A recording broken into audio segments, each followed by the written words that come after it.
Olá, você já ouviu falar em Kierkegaard? Pois é sobre este pensador que nós vamos conversar hoje, aqui com Marieta Moura Pinto. Ela é teóloga, ela é mestranda em Ciência da Religião pela PUC Minas. Tudo bem, Marieta? Tudo bem, Flávio. E como é que você está animada com essa pesquisa que está fazendo? Sim, já há algum tempo que a questão da experiência de Deus, essa experiência religiosa, essa angústia existencial do homem, isso já é motivo de questionamentos para mim. Que bom. O sofrimento humano. Então, essa conversa de hoje vai ser muito bacana. Você fique conosco, participe até o final. Você também pode participar acompanhando através da nossa página, quero dizer, enviando uma mensagem, enviando alguma pergunta para a Marieta, para a nossa equipe, sugestões, para acompanhar os próximos programas. Basta acessar a página do Programa de Pós-Graduação em Ciência da Religião da PUC Minas. O endereço é www.pucminas.br/ppgcr e nós retornaremos por e-mail ao seu contato. Então, eu já perguntei como é que você está, como é que anda o interesse, como é que é o interesse por essa sua pesquisa, Marieta. Agora, quem é Kierkegaard? Sim, para nós compreendermos Kierkegaard, a gente deve compreendê-lo dentro do seu contexto, dentro do Sitzenleben, que é a Dinamarca, né? Ele nasceu na Dinamarca, e também as influências que ele recebeu, porque ele recebeu uma influência muito forte do seu pai.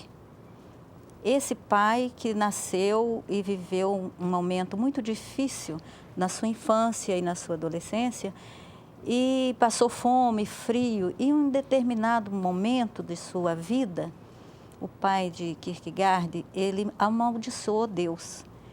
E isso fez dele um homem assim muito ansioso e mesmo angustiado.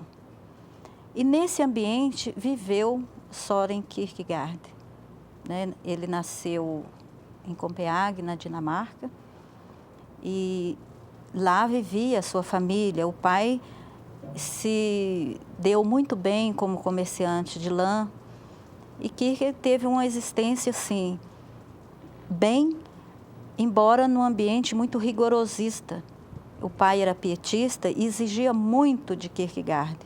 Então, ele era obrigado a justificar toda afirmação que ele fazia. E com isso ele desenvolveu um pensamento lógico, né, racional. E ele não se dizia teólogo, filósofo. Ele considerava que a sua obra, do princípio ao fim, ela tinha um caráter cristão. Agora, em que medida nós podemos dizer de Kierkegaard como um pensador? Ele é um pensador. Por quê? Porque ele sempre, a questão dialética, o pensar dialético de Kierkegaard, significava que ele assumia uma ideia e trabalhava essa ideia filosoficamente.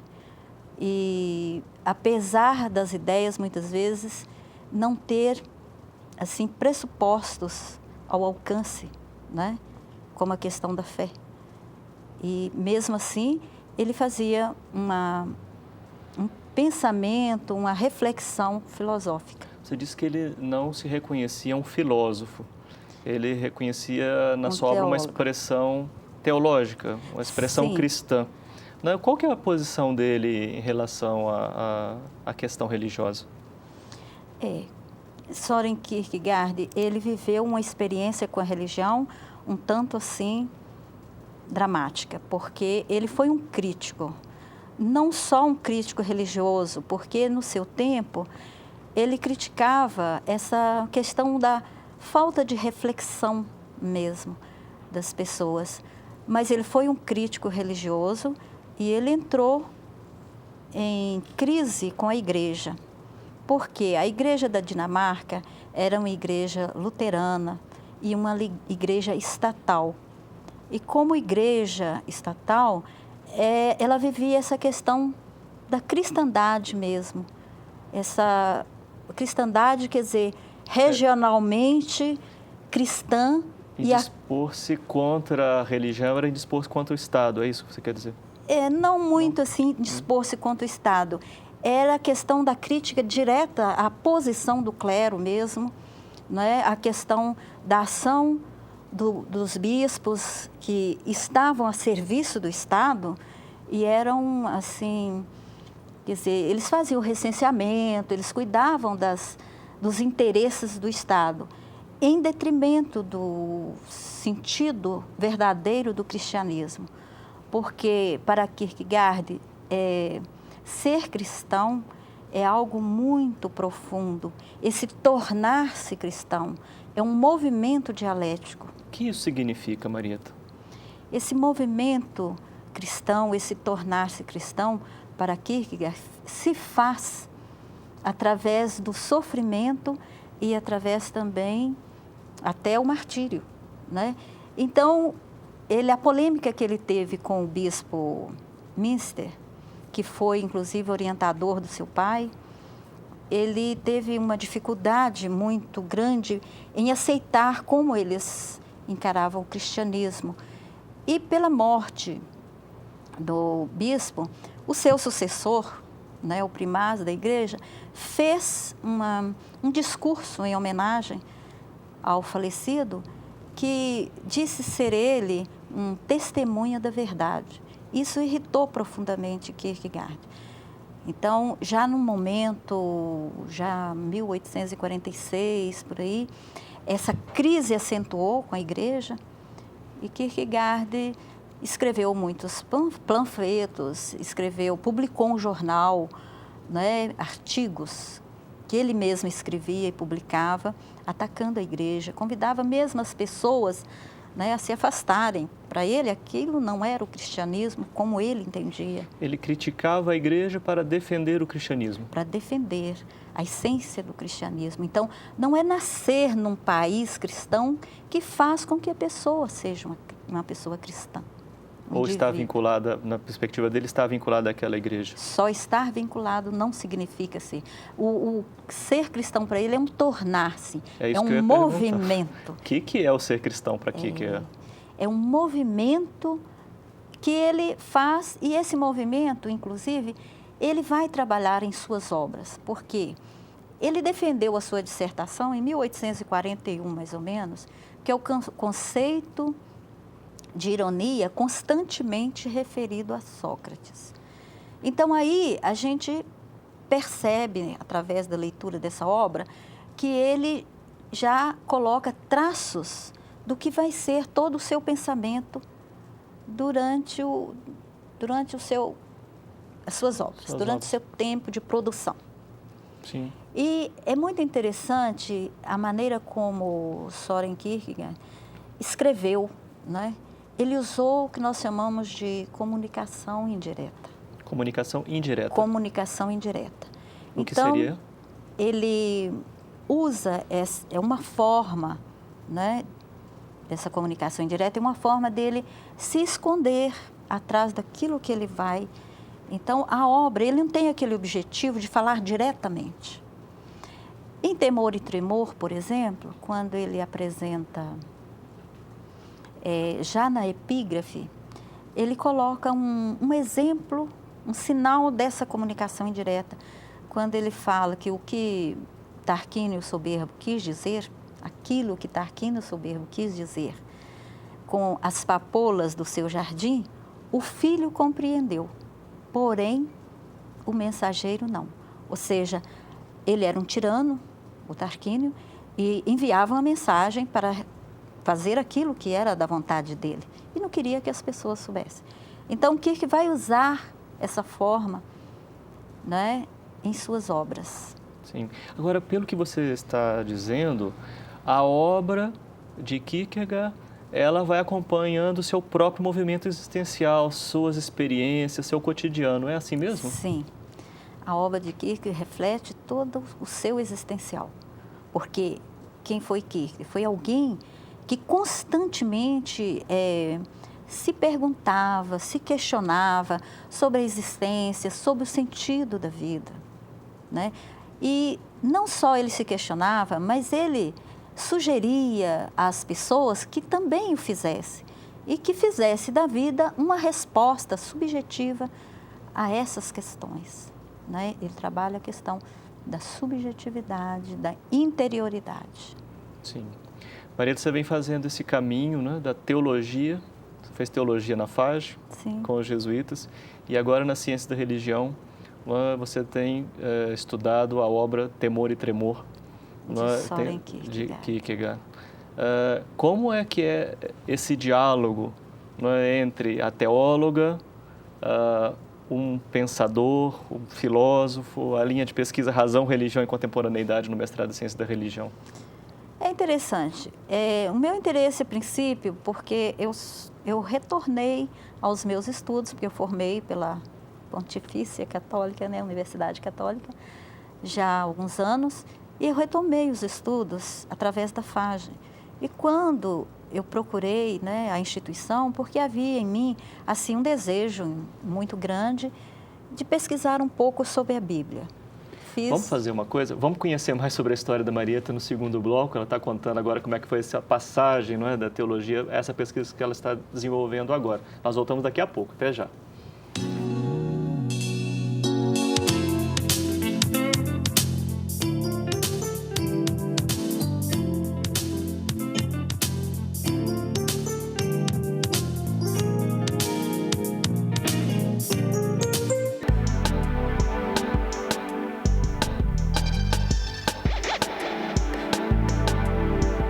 Estamos de volta. Hoje nós estamos conversando com Marieta Moura Pinho.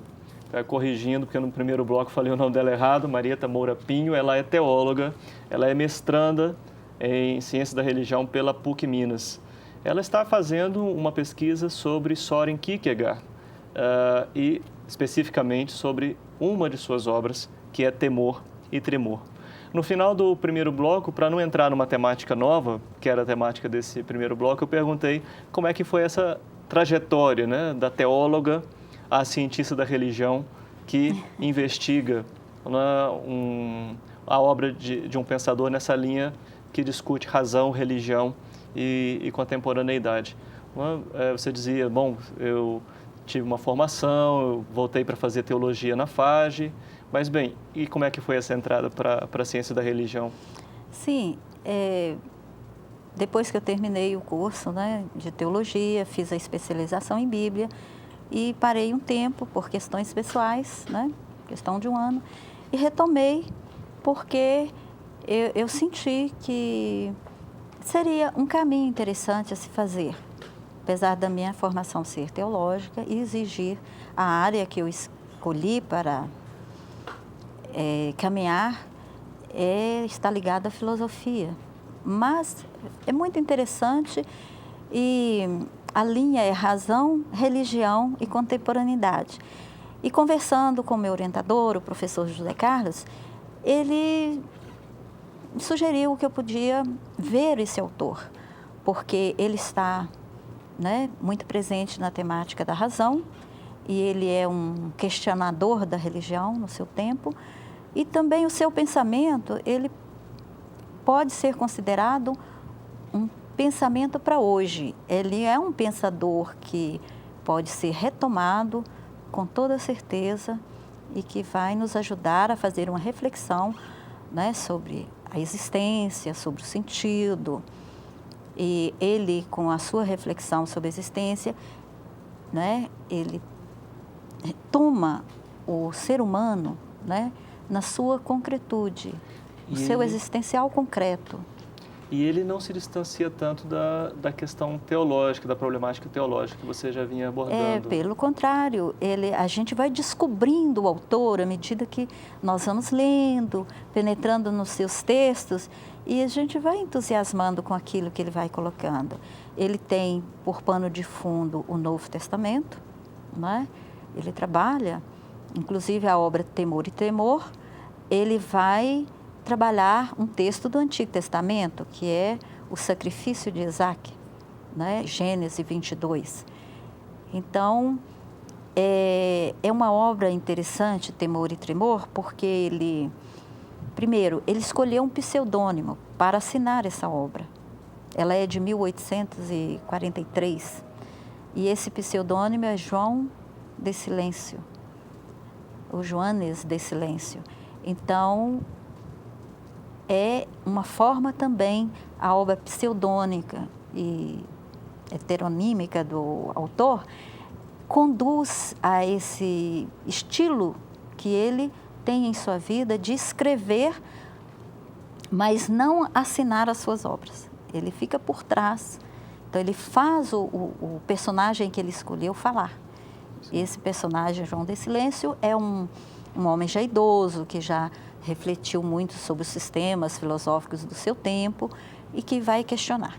Nessa obra, especificamente, nós podemos perceber claramente o estágio ético-religioso, porque o pensamento de Søren Kierkegaard é um movimento existencial onde ele trabalha 3 estágios: o estético, o ético e o religioso. Você podia explicar melhor assim, esses três momentos, esses 3 estágios? O estágio estético para Kierkegaard seria aquele da nossa vivência mais comum, que envolve os nossos desejos, o prazer, as pesquisas, as construções filosóficas, não é?